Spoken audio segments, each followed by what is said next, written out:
Okay, everyone. Andrew the Good has had to hand off the torch to me, so anything that goes wrong today is his fault. Anything exciting about today's episode is all because of me. That being said, um, our guest today, let's say, so Aaron, we have ChatGPT write a bio for you, and then we're going to read it off and see what you think about it, and then we'll jump into more about you. So ChatGPT says, today's guest is Aaron Landy, engineer turned startup founder extraordinaire. Aaron is the founder of CLosing WTF, the AI-powered mortgage analysis tool designed to stop homebuyers from overpaying by revealing hidden fees and negotiables on their loan estimates.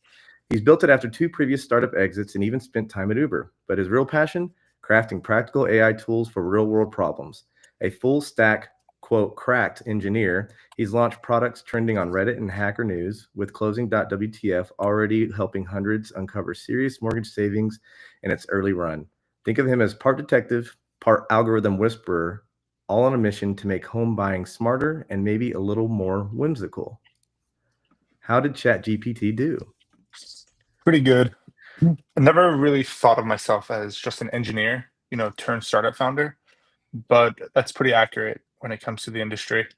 And then for closing WTF, yeah, it's pretty spot on about like what problem that we were trying to solve, or the collective we, I. I do love, like, my little bit of manual research for you, Aaron, was like, okay, I found your website about you, found your Twitter. I'm not going to say the word X, I refuse. And I found your GitHub. And then I was like, Aaron does use the word cracked. So Oh yeah. Cracked is like one of these like it used to be a derogatory term, and then it became like a congratulatory, or like something you'd say about someone else, and it became kind of like a meme of like cracked. And as soon as I learned about it, I just loved it. Basically, in the valley, it roughly means somebody who's like cracked their like internal operating system to work on overdrive, and is kind of like knows how to leverage themselves as like a workaholic, just to like produce as much output as possible. awesome. Like, this is like, I feel like you belong in Silicon Valley. Like, he's coding, leave him alone. or he's prompting is what I should maybe get to. We'll get to more of that later. Before we go into that route, tell us kind of how you got, like, what was the thing that kind of had that gotcha moment, or what got you to start closing what the fuck? And so I have to say at least once, because it's like it's on the tip of my tongue. Yeah, I was wondering, for crying out loud. Like, not a family show. Like Oh no, it's actually closing Wednesdays, Thursdays, Fridays. Actually. It's a good litmus test. No, I'm just kidding. Okay, so around a year ago, I was buying a house in the state of Florida, and I go for a mortgage. And I remember chatting with the mortgage broker, the real estate agent, for a couple of weeks. Finally, we find the right house, and we make an offer, and and I'm checking like Google every day to see what like general mortgage rates are. So I'm expecting like around a 7%, 7.1%, based upon like all my like personal like criteria details. And then when I receive my loan estimate, it goes to like a whopping 9% APR rate. And it was just a lot more than I expected, and then what I budgeted for. And I was just like, internally, WTF. And and at that point, like, who do I call, like, to help me go through like this like really complex loan estimate document? And I called like anyone who I knew got a mortgage. So I called my brother, and he was like he was just extremely helpful when it comes to like navigating financial decisions. So we walked through my loan estimate, and we found just a couple of different like inaccuracies. First off, like, where did this like interest rate come from? This APR, like, how much was the broker going to bat for me? Broker was awesome, like, great guy, but like at the end of the day, this is the most important financial decision of my life, up to date. And so, aside from buying Bitcoin, of course. And so I remember just being so like lost in the woods. So that a few months later, I was at a hackathon, and decided why not just build a place where potential home buyers can upload a loan estimate or closing disclosure or just a general mortgage document, and then we'll analyze it, and then we'll analyze it and then just tell them useful information that they wouldn't otherwise know. And then I basically did that, built like a very bad version of it. Ended up like, after the hackathon, a few basically judges came up and they're like, we want to fund this idea. Like this is like nothing like this exists within the market. And so then that basically just encouraged me to like spend a few weeks really building it out. Around a month after the hackathon, launched it on Hacker News and on Reddit, and then it just went totally viral. Like people, tons of people reach out to me saying like, I wish I had this tool, or or basically like, oh, I just use your tool and I save 5 to 10K like immediately, just like analyzing my mortgage. And since then, but then the funny thing is when I talk to home buyers, they love it. When I talk to brokers, they're like, this tool sucks, like it doesn't make any sense, it's extremely inaccurate. You're not actually educating the user. So that basically prompted me to just like perfect it over time. And eventually it got so good that we're like, all right, let's become a mortgage broker ourselves. And so See, I was gonna ask if that was in your horizon. This is the natural progression of evil, Aaron. I'm just kidding. You ever heard of that company called Lending Tree that got sued? Be careful. But so how did that was after they sold it though, Mace? So just so we're clear. well, they were cherry picking those leads. Oh, I think we got Mace. We got all sorts of poor internet all over the place today. All right, Mace is frozen, so I guess I'll have to jump in here, Aaron. So is that so? Okay, so talk a little bit more about that, of how you're now shifting the site into more of you becoming more of a broker and leveraging those leads that are coming in. Yeah, so to be clear, I'm not an MLS licensed broker. The company is licensed as a brokerage, and then we employ brokers. And so we basically help people right now analyze their mortgage, and then we show them different market rates that are available. In fact, it may be very helpful to actually show a demonstration of like how it works, and and what we really give. Oh damn! Like, oh damn! Like, let's get in the weeds. Are you gonna show it? Let's do it. Yeah. Go for it, man. Yeah, can you share your screen? You can share your screen. You should have that option down the bottom. By the way, anybody watching live at any point in time, if you got questions, drop them in the chat. We'll answer them. I know that it's not just me, and maybe other people are also. I know, having it's so issues. funny. All the people in like big cities have crappy internet, and me, I'm like in the middle of Indiana with my 700 megabytes per second. It's that Google data center. We got all them data centers. There you go. All right, folks. All right, show it. Okay, so this is an illustration of a mortgage offer. So when somebody first comes into Closing WTF, we're really branded as like the mortgage toolkit. We'll help you kind of understand how to navigate mortgages, that you're going to be getting today, and we'll give you all of the tools to do it. So we have 2 action items really. Just you can view rates that are actually happening today. We're connected to a bunch of lenders, and we basically try to sift out what the best rates that are available on the market. And so we show our own rates that we can provide as a mortgage broker. At the same time, we have a bunch of tools related to analyzing mortgages. So either a user can upload their own mortgage, or they could basically put in their mortgage details manually. The important thing to note here is that all these details are applicable in trying to understand your mortgage and then kind of comparing apples to apples mortgages across the entire industry. So like, in other words, we'll basically, you enter your mortgage details, and then we'll show you like if you're getting screwed or not on your mortgage. All right, fair enough. Yeah.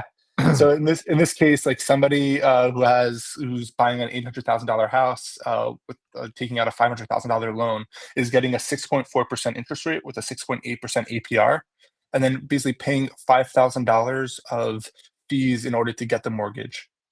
And so we basically take all of these details and then we kind of scan the entire market as a mortgage broker, and we show all the different rates that are available that this person is most likely able to get on their own. So in this case, this person is getting a 6.8% APR. They're really eligible for 6.3% APR. And this would save them around $50 a month. And then amortize over 30 years of their loan, they would save $17,000. This isn't the biggest savings deal that we found. I mean, sometimes we find like, $200,000 difference over the savings of the loan Oh, term. wow. That's crazy. Yeah, it could get really, really far. That's the craziest thing, is seeing what mortgages are being offered to different people, and you realize like how many people in the industry are just how many home buyers are just getting subpar rates just because like their broker doesn't want to shop around adequately. It's astonishing. Right, right. So Yeah. how much of that data? So just out of curiosity, and I know this is probably in your FAQs, but how do you handle the data that you're collecting? We delete the data. We have policies to delete the data within 60 days. Like we won't show like we lock like oh, are you talking about data privacy related to like the Yeah, whole key incident? no. I mean, I'm just curious, right? Like you're getting a lot of data there, right? In terms of like what are the offers that are coming out of a lot of these lenders, right? And you've got Mhm. people are uploading that data. So I didn't know if you're somehow leveraging, not on an individual level, but maybe on more of a metadata level, leveraging that data to do something with it, or if it's merely we use it to provide the user feedback and then we delete it away. Yeah, we just use it for providing user feedback and helping users. We don't sell the data or transfer allow anybody to access the data other than the user that uploads it. Or we have a method to create a share link, because a lot of home buyers will want to share this with their broker or with like their real estate agent. We do have a way of basically like opting in. So let's say I upload a mortgage document. I could basically state whether this PDF that I just uploaded was a mortgage offer or a current mortgage statement. So if I say mortgage offer, I can opt in to allow myself to be called by us, basically by a broker in our team or a partnered broker, and then we'll help them get a mortgage or kind of strategize through. So when somebody opts in for a phone call, then we share the data with like the partner or the mortgage expert that we work with. So so what is the cost to the consumer in the beginning, or is it free for the consumer? It's totally free for the consumer. Totally free. Okay. So it does Yeah. help on the sort of lead generation front. Yeah. By the way, I just real quick, we didn't note at the beginning, but you are the first consumer facing product, I think, right, guys, that we've had on the show. So everything else has been more of a sort of B2B. I think so, yeah. Yeah, and whenever you may have covered this during my outage, I think we're like 4 weeks in a row with the outage problem. Not if you live in Indiana, by the way. Apparently, we have the best internet in the country. Why Google keeps building data centers here. It's that bad, huh? What's funny is we had Google Fiber. Google Fiber ran to our house. We paid to have them dig the hole to have Google Fiber here. They get it here. We go to sign up, and they're like, "Oh yeah, but we're not expanding our network yet." You let Starlink, baby, Starlink. And I am a Starlink customer, but anyway. So Aaron, like, how did you navigate like a bunch of just questions? Did you pull a PK and just call everybody under the sun? But how did you navigate like the fees and the understanding of the loan estimate from going from WTF to like kind of like and how much misinformation did you get along that process? So much. I mean, mostly just talking to like home buyers and brokers, or industry insiders and home buyers are like have totally different perspectives. Like it's just night and day, and like they barely understand one another. As so just your comment, I think Mace or Andrew about not having any consumer products on the show.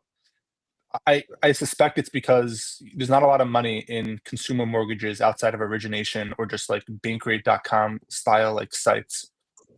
Or Right. Well, what happens is they make something consumer facing awesome, and then they start a mortgage company. yeah, that's Hence exactly what I'm Aaron, doing here. right? Well, no, it's interesting, and I'm curious about it, right? Because there's been discussion around there is a lack of like consumer facing products when you think about it in the real estate market from a technological standpoint, right? So, and I think a lot of that is because traditionally speaking, you're one hit, right, with that consumer. I forget what the average I think 5 years. it's like 5 to 7 years is what you're looking at from a transaction standpoint, right? So people, sort of look at it from that perspective, but there is a real gap, I think, as a result from a knowledge standpoint for the consumer. And I remember I was talking to somebody recently because we've talked about doing like a mortgage knowledge agent sort of situation where someone can come and kind of ask those questions. And it's pre getting to an LO and post closing on your loan.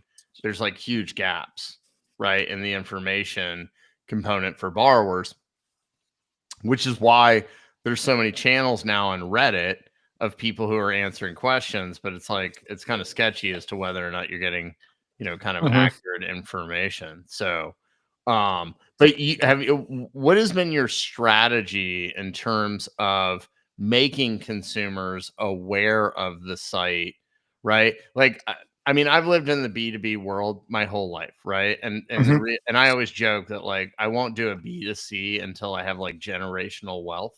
So I'll probably never do it. Yeah, I'm like maybe. Because it's so hard, right? I mean, it's just the reality. It is extremely difficult to target people. To find someone who's getting a mortgage and to target them and to do it in an extremely cheap way, especially when this tool is not making that much money. Right. Yeah. Right. Well, and Andrew, I think that's the thing. You kind of hit the nail on the head. Like, I've talked about doing a product like a competitor to Mortgage Coach, but consumer first, right? So they could upload LEs and then literally they could choose like, or allow them to shop a mortgage with like two little sliders. One of them lowers closing costs, the other one raises the payment, and you explain the mortgage, process to them like that. And then right off the bat, it's like, all right, how do we monetize this? And you can't stop but say, sell it to mortgage companies to then give it to, and that's just the thing we keep landing at, is just that. Because Aaron's like, I'm not making much money on closing WTF, but the little mortgage arm is where he can get, he can get the money. Yeah, I introduced, before I became a broker, I introduced basically like $100 like extended analysis fee. So I haven't shown you like the educational component of this, but I tried putting this. I mean, people bought it like it's $100, but as soon as you go to become licensed and broker, it's illegal. Like you can't. There are only like 2 or 3 ways to make money as a broker. Yeah. Well, so are you saying you're hamstrung on the amount of advice you could give without being a broker? Is that what you're saying? What you can charge for as a broker, like there are like 10 different like big bills that were passed over the last 100 years that limit what a broker can charge for, and like the NMLS exam is extremely meticulous about just about like rules and trust and safety and ethics, and you can only really make money via origination as a broker. And then there's like a gray area towards you could basically have a marketing agreement with another brokerage in which you sell leads to them, and that's like already a gray area. Right. That makes sense. So, but coming back to the consumer, right? Because ultimately, like you've got to drive people to your website, right? And outside of Super Bowl ads, I'm just thinking of Lending Tree. What has been your, your how you guys have driven to bring in, consumers? So funny enough, this is the question that I always ask any mortgage broker that I speak to on the phone. I'm like, what do you do about leads? And I've probably spoken to somewhere between 30 and 50 brokers or industry professionals about this. And here's the alpha. Here's what works. It's first off, it's like obviously social and just posting about this, and doing some stuff on Twitter, like following anyone who talks about mortgage, you like and follow as part of the Closing WTF account. That brings a bunch of people, but it's really it's buying trigger leads, and it's sending like micro targeting audience campaigns. Like, that's what really works on, like, without spending like millions of dollars on like billboards or just doing rocket mortgage like kind of like style advertising. And yeah, and so mortgage, and then plus, like, when it comes to buying trigger leads, like phone calls don't work. It's really the emails, and then figuring out other ways to target people who went from, buy the trigger leads and you send them an automated email. That's what I'm like starting to do. And like that's what, like, it works. Like, someone, you're middle of the process of getting a mortgage, you receive an email, hey, don't get screwed in your mortgage, check your rate. That's probably like the highest conversion factor that I've found. Interesting. So can I'm gonna go a little bit off track here, Mace, and I apologize.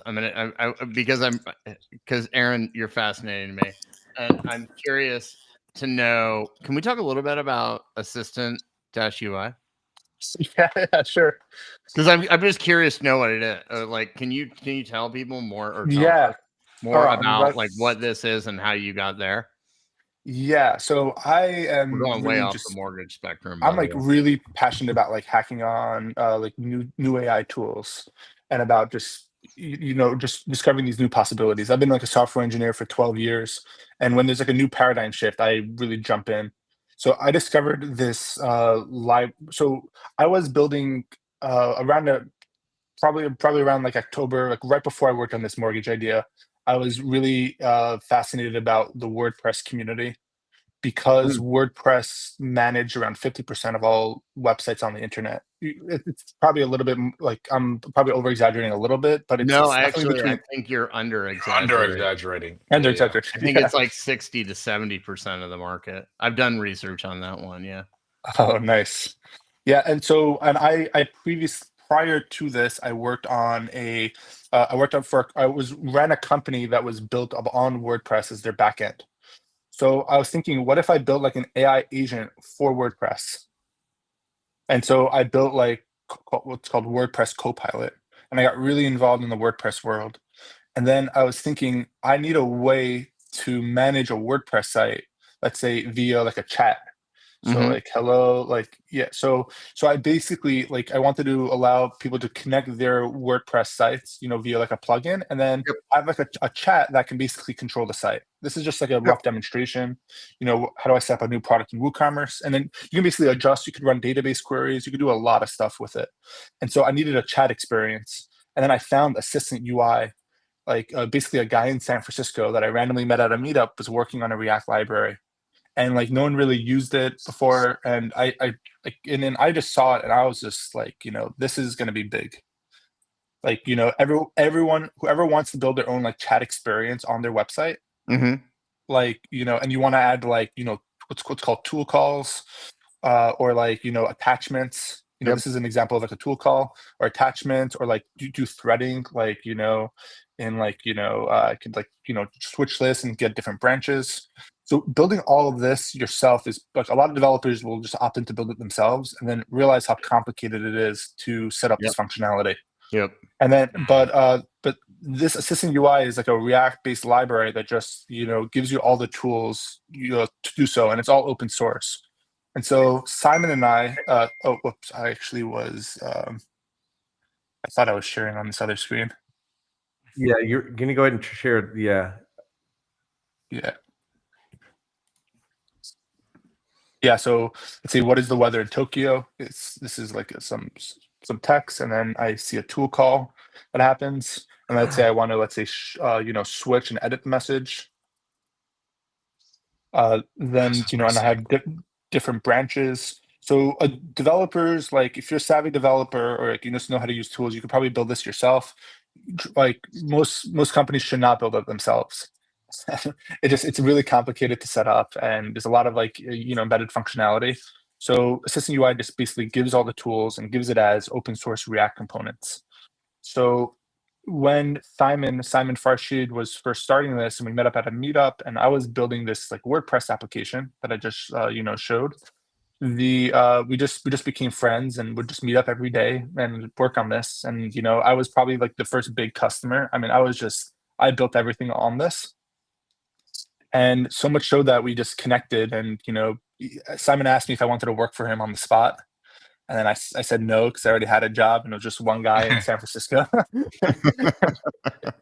And then 6 months later, he went through YC, raised a bit of funding, and then he asked me if we wanted to work together. I said, glad to work, but I have other stuff like going on. And he's like, I just want you on board, only in San Francisco. I want you on board, and I want you to like work on creative projects, anything that you think is really interesting and pushes like the limit on what's available today. And that's what I do. Like I work on special projects for Assistant UI. All right. And we're cooking some like interesting things up that we're going to be like launching pretty soon. But closing WTF is the majority of your time. Yeah. It's basically closing WTF right now is it's majority of my time, but I think I see it as like a long game, as like there's like eventually like it just provides so much value to home buyers that like I need to keep it online just because that value segment is there. But how to monetize that and create a sustainable business is not clear yet. So I'm kind of like pivoting in, like I have a few like pivot points and the different experiments that I'm trying out that I experiment with my time. So I still do feature development work on closing WTF, but it's feature development because sometime in the future, like when rates go down, like the alpha here is going to be really unlocked. Yeah, Bryce, you might be able to add some context. I see the Super Bowl ad. Like, there's no question. I see the Super Bowl ad a couple of years from now with the purple gradient background and closing what the fuck showing up. I can see it perfectly. Well, I imagine there's probably a world where you could maybe white label this and sell it to a bunch of mortgage companies, and they could be the ones like marketing it for you. And you just help them say, hey, send us your loan estimate. If we can't beat it, then stay with your current person. And then maybe there's an angle there, like a B2B angle. So A PK, B2B2C. like you sell to like B2B to lenders via Loanscape, and like I think selling to lenders is a much more pleasant experience than selling to brokers. In fact, from everything that I've learned, selling to mortgage brokers is probably like selling software to mortgage brokers is probably the worst place to be in the mortgage world. No comment. No, I mean it's hard though, right? Like, because you got to look at companies and like what is their budget and what is their bandwidth, and what does it actually make sense, right? Like we've been approached by brokers, quite frankly, or like really smaller shops where it just doesn't make sense, right? Like for anyone involved, really, within the transaction. I still think there is space in the B2C. It's a lot harder, right? It's just how do I find those clients? But the interesting thing, and I think you were kind of touching on this earlier, is it's almost like if you use the same lead generation tools that LOs use for closing WTF, right? It's like you're basically chasing the same people at the same time. Yeah, and it's an easier sell because all I'm asking them to do is just do something like upload your mortgage. It takes 1 minute to basically set up, and we'll just give you so much free value. So, like I wonder how. No, I was going to say how easy, like, it's funny. I've had friends of mine that I consider to be pretty intelligent, and they're like, can you help me compare a mortgage? I'm like, yes, send me your loan estimate. And they're like, here it is. And I'm like, that's a fee sheet. That's the bubble. Like, I don't want to send you an LE. And so they're like, okay. So then they're like, they come back with a new one. And I'm like, it's going to say loan estimate on it. If it doesn't say loan estimate on it, that's not what we're looking for. And they come back with another fee sheet. And I'm like, are you, I get the other person doesn't want to give you a loan estimate, but you keep giving me something that's not a loan estimate. So Have you found that being kind of an interesting hurdle? Like, I want to know about getting people to do that, and B, what's the craziest fee you've seen on there that you've had to like combat? Okay, so to answer the first question, it's in the beginning it was just LEs and CDs, and then so many people uploaded these like loan summaries or like these like cost worksheets. So then I just built a way to support them. Like within like the internal architecture, we do loan estimate, closing disclosures, and wildcard. Wildcard is just we just look for like 10 different fields for mortgage and to understand the terms. And yeah, so we support that. So and you could upload almost any document and like it'll work at this point.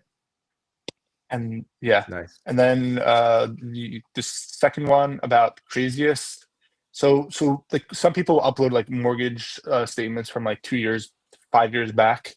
So like those don't really count for this, but like I saw a mortgage the other day where a friend of mine uploaded a mortgage, and I think it was, what was it, around probably 7.5 versus like the best rate at the time was 6.9. Like on the APR, yeah. But like every circumstance is different. So sometimes people don't qualify, but don't qualify for traditional mortgages because let's say they operate their own business and it's just they're qualifying based upon income, so they have to find a lender, and then the lender will basically like underwrite the loan differently, and then like charge a lot more because of that. But it's usually like you still want to shop around for different lenders in those cases. So like I generally like at this point I'm very skeptical with anyone getting a bad rate because there's always a lender out there. So there's always some. Yeah. So that brings up a good question. Like, how have you gone about getting all of the different lenders into your system? Mm-hmm. So a broker will. So what does it mean to price a mortgage? So a lender basically has these rate tables that reflect their underwriting model. And then a broker comes to a lender with, or you go use a PPE engine essentially, and you put in a couple of like fields. There are probably like 30 fields. 15 of them are relevant for pricing. You have your pricing and you have eligibility. 15 of them are relevant for pricing, and then you basically and then like the PPE engine will basically determine whether you're eligible for this lender, and then you'll like get like a price based upon like the render's like rate sheets. So in order to price out a mortgage, you need to like set up relationships with different lenders.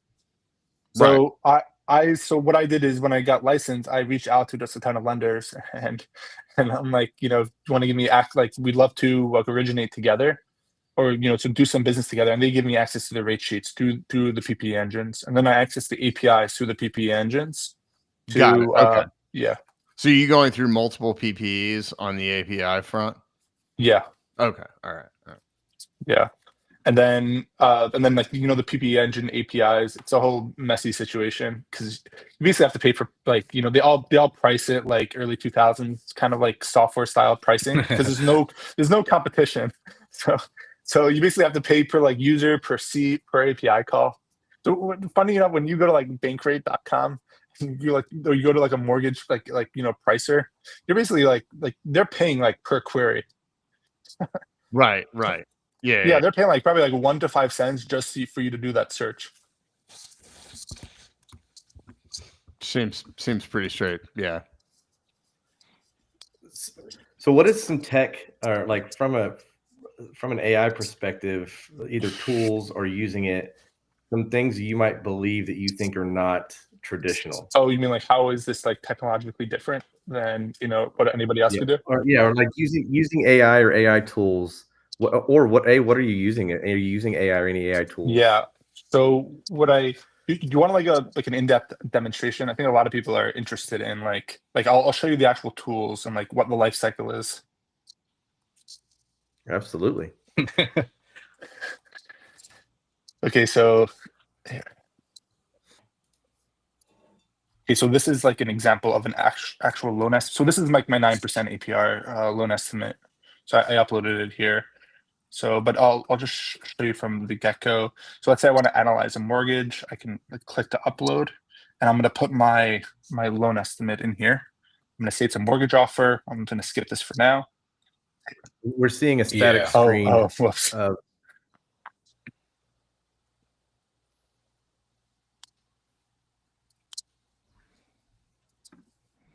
There we Okay, I go. click All right. analyze got it. mortgage. I click upload PDF.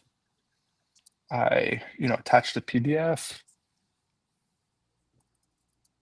I add my email, accept terms and conditions. Here I could add like my income, my monthly debt, single property. And then these are just defaults, credit score, because these are all things that actually affect pricing and eligibility. And then once I analyze a mortgage, we basically take the PDF, we split it into images, and then we run like a background job. So this is like the mortgage basically being ingested, and we do a bunch of stuff here. We take it, we take it and convert it into a file URL. So this is where it's available. We convert it into different images, and then we extract the text from each page, and then we auto detect what type of document it is. So document is a loan estimate. It's an official mortgage document. That means it's not like some random summary document that somebody would upload. It has mortgage data in it, and then it's a loan estimate where the first page of it. So sometimes someone would upload like a 50-page PDF where the loan estimate's on the 14th page. So here we know which pages are actually important here. And then we basically parse the PDF. And this basically, we get all the text for the page, and then we structure it into an object where the object basically, we take every page and we get all the information in a very simple JSON object. And then we even simplify it further into what's called a mortgage overview document, which essentially has a property address, loan purpose, loan type, loan product, loan term, interest rate, and all the general details that you'd need for a proper analysis. We also get the jurisdiction, geocode, government, fees, just tons of just data. And then the response is basically basically is when it's finished. Oh, hold on. Have I been? Oh, whoops. So it's showing the. Yeah, my bad. For the OCR component, did you guys build something in house, or are you using Nope. using a third party? Yeah, no. What we do is we basically jump from we for the OCR we take the PDF, we convert it to images and extract all the text per page, and then for each image and text combination we send it to Anthropic, and then we try to get an object back that represents that page. Got it. And then we run it. Then we basically combine all the important details in a mortgage overview document, object. And the mortgage overview object basically represents all the details that we care about within the mortgage itself. And you said you convert that over to JSON at that point? Yeah. So we have a JSON object. Got it. Hold on, I thought I was just sharing it, but I'll share one more time. I can see the cost analysis. I think that's what you're trying to show. Oh no, I wanted to show this. This is our background job that we actually run. Got it. Gotcha. Yeah. So this is basically the first thing that we do is auto detect what kind of document it is. So we see that this is a loan estimate document, that it's an official document, that the first page of the loan estimate is index 0 of the PDF, because as I mentioned, some people will upload 100-page documents with all their mortgage details in it, but we really only want to analyze their mortgage documents. Then we'll basically, we'll scrape the we'll convert all the data that we receive a JSON objects for each page, and we merge them together, and then we basically consolidate all the data into a mortgage overview document that represents all the details that we care about on the mortgage, what's the cash to close, monthly principal and interest, what are all the different terms of the mortgage itself. Right. And then if in cases, sometimes in wildcard mortgages where we don't know, it's not an official document, we're missing some of this data, or missing the APR, then we have to recalculate the APR independently of the document. And then, Oh, wow. and then yeah. And then we, then we once we get all the data, we do like analysis. So we do like don't get screwed loan costs, junk fees, Right. object. Yeah. And we ask it give us a title and amount, how to negotiate the fee, and then why something is junk. And this is like LLM based. We have a few system prompts that I'm happy to go over that is pretty opinionated. Some brokers would scoff at this. But this is the output. and this is how we did basically display it, hold on. I'm sharing per tab. I love it. That's great.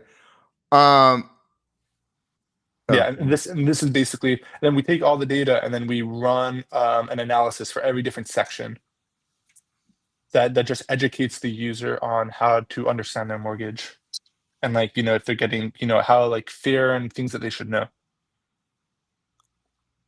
Is there a chatbot version? Let's say you're giving them all this advice and telling them, hey, ask your loan officer for X, Y, and Z. And loan officer responds with X, Y, and Z, that you could plug in that response in here and then, carry that conversation or guide them through that conversation. I think it's probably a good idea in some form or another. I built a chatbot experience here. I found that it was so inaccurate. It was also so contextual that it did more harm than good generally. And that the advice was just so low quality from a chatbot. In fact, I've seen, based upon Andrew and Mace, you both mentioned building a mortgage chatbot. So a bunch of companies have tried doing that. I don't think any of them really succeeded, because people don't want, unless it's very clear, questionable advice. I don't think people want to hear advice from a mortgage chatbot. So I didn't mention that we built an AI mortgage broker. I figured out how to go from pre-approval to rate lock independently without a broker. I built a platform to actually automate the origination process. And then I started emailing users of CLosing WTF about it. Hey, you can get a better rate. You use our automated mortgage platform, because you don't have to pay these expensive broker fees anymore. And no one wanted it.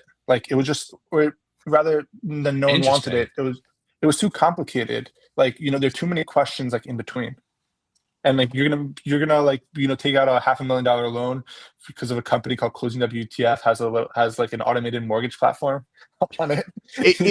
You're not wrong, and we've talked about this on prior shows, which is I anytime I hear that people are like, oh, AI is going to replace the LO, and I'm like, I have a hard time believing that. Me personally, and and I'm in the generation where I don't want to talk to anybody, right? I am a DoorDash, Instacart, Uber. My DoorDash, don't knock on my door. I've had DoorDash people ring my doorbell. I'm I get annoyed, right? I'm a terrible person. I understand this, right? So I don't but when it comes to a mortgage, and I come from the mortgage, I come from the capital market, secondary market side, but I don't feel comfortable with a transaction that large being 100% technologically driven. So it doesn't really surprise me that much from that perspective on that one. But it's kind of refreshing to hear that from someone who actually tried doing that too. Yeah. 100%. Now, I do think people like the idea. I can definitely see the power of, I just got my initial LE. Let me see how am I doing, right? There's no question about it. I wish this tool had existed when I bought my current house. Although I was a little bit of a weird situation. I had to go with a CDFI loan. So that makes it a little bit more complex, but there's huge value for the consumer here. There's no question about it, right? So if nothing else, just to feel oh, okay, yeah, I'm getting a pretty good deal, right? At least then you have that knowledge that you are from that perspective. I am going to pivot it for. Oh, Mace has got a question. Sorry. No, I was going to ask one of our boilerplates of what's the tech trend he's bullish on, but you go. I was going to ask what's your best story from your time at Uber, because you were there in the years. Do you have any good stories? That's a fair question. You were there in like the documentary years. Yeah. Honestly, it was awesome. Was it? Yeah. Yeah. Like the amount of tooling, like Uber was such an ambitious company. Like, just going in, being in the realm of startups and like seeing like what's like in the space. Like Uber was like the iconoclast, like 2010s company.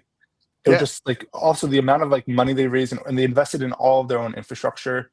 Every like new data tool that came out. I mean, I was just, and it was just also the amount of internal tooling to like Uber wanted to give every engineer and every general manager and every anyone running even operations the power to understand the data and make better decisions, like to such a degree. Like they invest in so much in like seeing that anyone in the company who wants to can access all of Uber's data basically and run queries and figure out like what's working and what's not working. And like I've never Even when they weren't supposed to have access to it. I remember that part. I mean, you're the one who touched on this topic. Were you ever in the rooms and knowing that you guys were collecting data even though you weren't supposed to? Yeah. It wasn't about like collecting the data. Like there were a lot of data security policies. Like you couldn't just there were stories where somebody searched up the celebrity on Uber and then they got fired about it. And then they would ask you like, is this for business? Like you search someone up, there would be like a screen like, is this for business purpose? If it's not, like you will get caught, you will get fired. Like there are like security precautions like that, and you had to get special permission. There used to be a tool on that called Uber Heaven.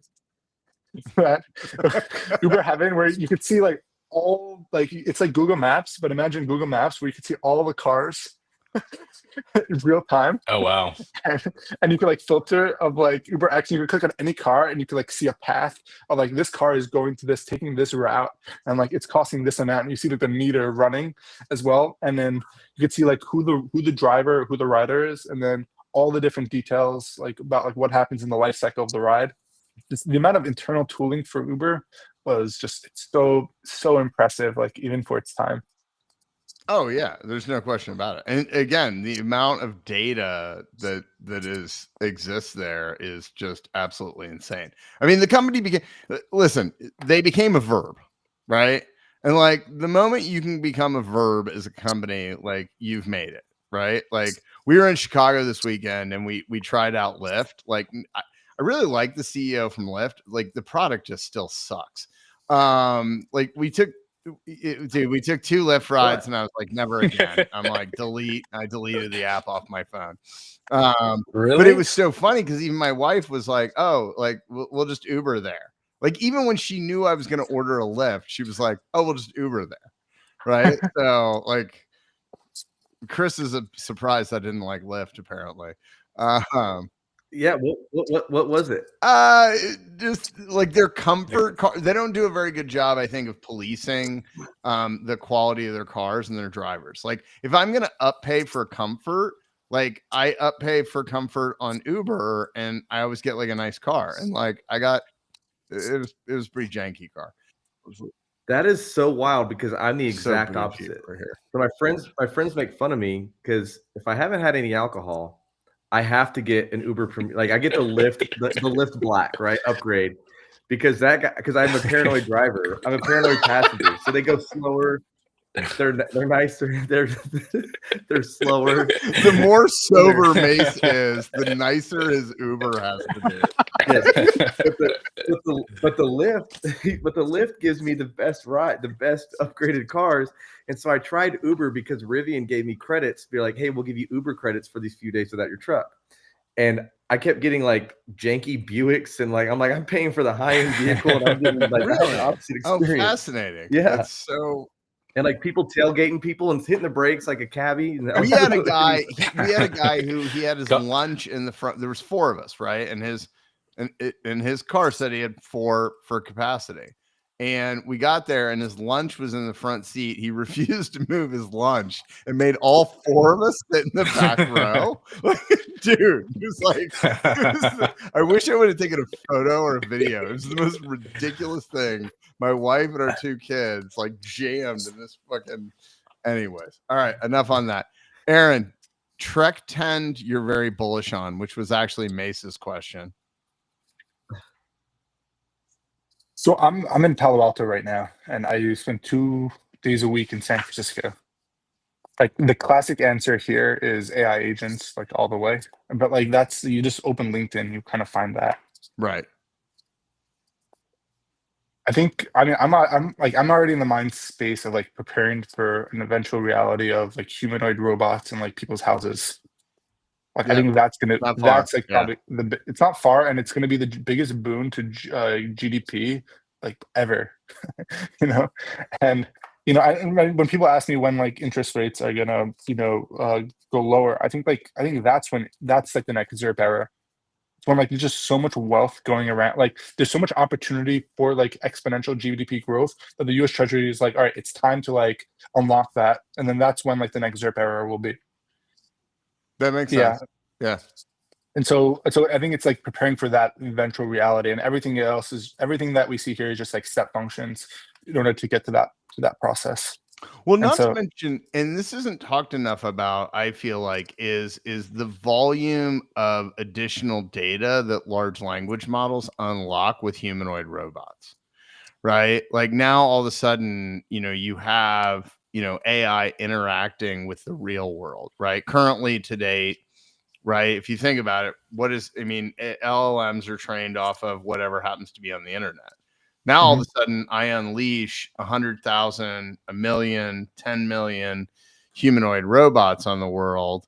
And now you have an additional sensor intaking even more data for the large language models, which that might be terrifying to a lot of people. Wait, can I, because I'm sure somebody's going to ask this, but how do you prepare for that? For humanoid robots? That's a good question. Yeah, like, or just kind of like the future that you're kind of imagining. Like, what does that look like today? What steps or actions are you doing today, or like preparing for it? Dude, that's an existential question. I think like everyone has their own answer for that. I don't think any profession is necessarily safe, other than like blue collar professions. In that way, just like the model is not there anymore. Are they though? Can I push back on that one for a second? Like, go ahead. Because here's because electricians, plumbers, drywall, framers, those are all pretty black and white type professions, right? That all have like, and I'm not downplaying those professions. They take a long time for humans to become excellent at, right? But I have an AI powered humanoid robot that, we're just going the Matrix, right? Like I drop the plumber chip in it and suddenly it knows everything you've ever needed to know about plumbing. Like Possibly. I think sales jobs are the safest, but that's coming from a sales CEO. No, the thing is, I'm actually the opposite. Sales jobs are like, maybe not like the safest, maybe not like the most like prone to getting taken over, but like somewhere like early on in the spectrum is sales. And I'm speaking as an engineer. Engineers don't fully understand sales, even though like I spend most of my time selling nowadays. But you see these AI callers, like AI sales coaches. It's not like there's always going to be a human touch. But anyways, I'm bearish on like sales jobs. There will probably always be a place for sales. I think the more technology increases, the more people will look for human connection, which is why I think the networking and the relationships.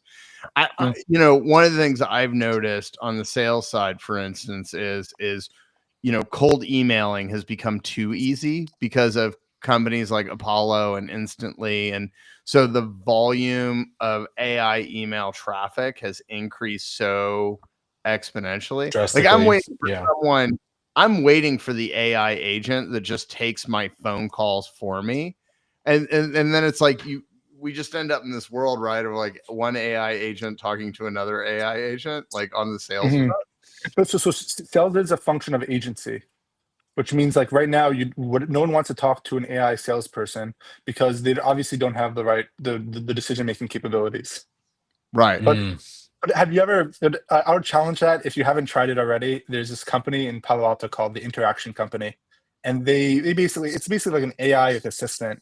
But in order to get access to it, you have to chat with their sales bot.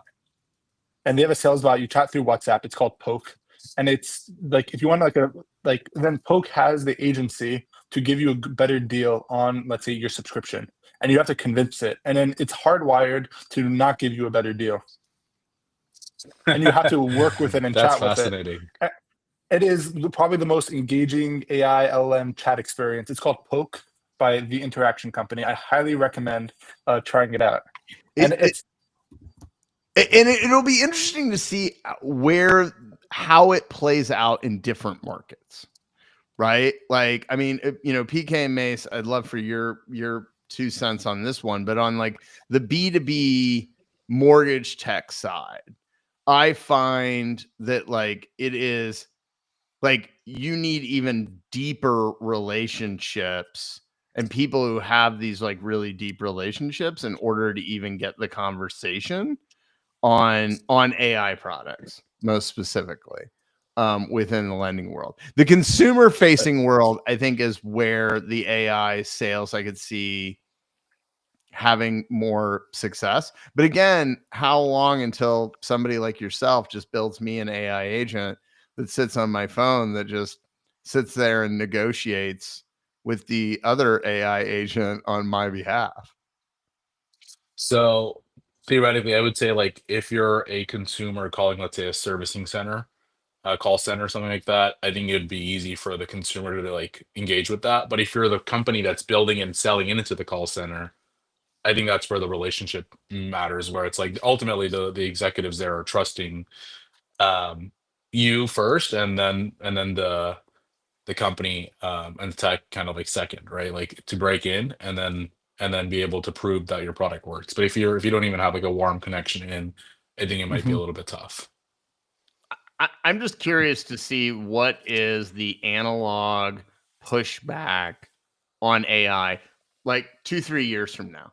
Not today, but Well, it's like already happening. a few years out. Is it? Yeah, I mean it's interesting. I think I was reading I don't know if it was on Instagram or Twitter, but there was this post talking about how I don't know if it's Gen Zs or Gen Alphas, but like they're all using like Polaroids and film cameras and things like that because the iPhone pictures are way too perfect. It lacks personality. And so they're going like old school. Even my little brother's doing this. He's 17 and he's got like old school like camcorder, The couple dab of those. cam. He's got yeah, So is that what it's called? Dab cam? in wakeboarding, it has become a huge thing now. Is they call it's the dad cam, and it's the Oh, dab 1980s cam. Yeah. handheld, shitty Yep. quality VHS Yep. tape, and it's like Yep. all the rage now. Yeah, my little brother's got multiple of those. Same thing with film cameras. And he goes and gets it processed and everything like that too. It's like I remember when like vinyl, all of a sudden it was like this like rejection of MP3s and digital music, and it was like so. Yeah. Anyways, it'll be fascinating to see. Yeah.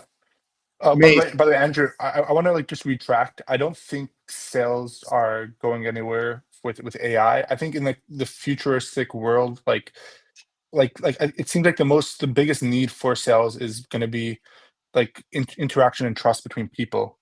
But so much of actual industry is going to be replaced by digital intelligence just because it's a commodity that's a lot cheaper than anything else. Right. Yeah. So yeah, so that's why like traditional business is going to be like, uprooted in ways unforeseen. But as long as there's people involved, yeah, as you mentioned with like it's industry specific, but yeah, there'll always be an element of trust in sales. And it'll be fascinating to watch, right? Like I've said this before, the Industrial Revolution took 100 years, right? Like we're in year basically 2, I guess maybe you could say 3 of the AI revolution, right? Like there's so much to go, and it'll be fascinating to see how that sort of pans out. Mace, we're almost out of time. You're on mute. He's muted. Oh, yep. Are you ready for the question? Do we have a question, or are we just asking Aaron to ask? I think Aaron's going to ask a question. We're asking Aaron to ask the question. Now, Aaron, every week we ask the guest to ask next week's guest the question, and next week's guest is Kobe Hackelier, and he is over at a company called T360. And they are the premier real estate consulting firm, and Kobe is responsible for bringing that into the mortgage lending space. Yeah, I think the biggest question that I would ask if I was chatting with him is just I've spoken to many brokers, and I have a brother who works as a commercial broker, and it's the question is has like the broker paradigm shifted? Is it different than it was 20 years ago? And like, do you think it's going to be different than in 20 years from now? I mean, there's like, the need for brokers is inherently trust, but has like the fundamentals of trust changed? Mm, I That's like a that great question. that's an awesome question. Coming right off of our sales and AI conversation, right into that one. Solid.